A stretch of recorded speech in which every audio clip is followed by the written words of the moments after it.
وايه، تعالوا بسرعه نعمل حته ماسك بيفتح درجتك من بشرتك من درجتين ل3. يلا بينا بسرعه. اكسجين رقم 6 وبودره تفتيح وشويه لبن بودره كده عشان يهدونا القلويه بتاعه التفتيح كده وما نلتهبش. يلا بينا. الجميل ما بستخدمش الفرشه بتاعته علشان خشنه على البشره.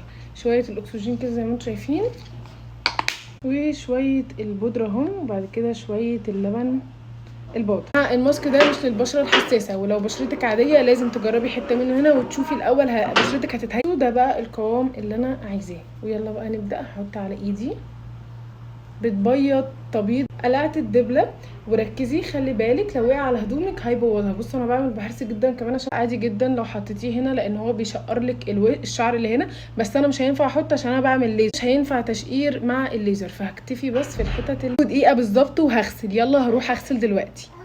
بصوا فرق الحته اللي انا حطيت فيها بيضت ازاي والحته اللي ما حطيتش عامله ازاي. شايفين الفرق؟ بصوا ايدي بيبيض بطريقه، جربوها.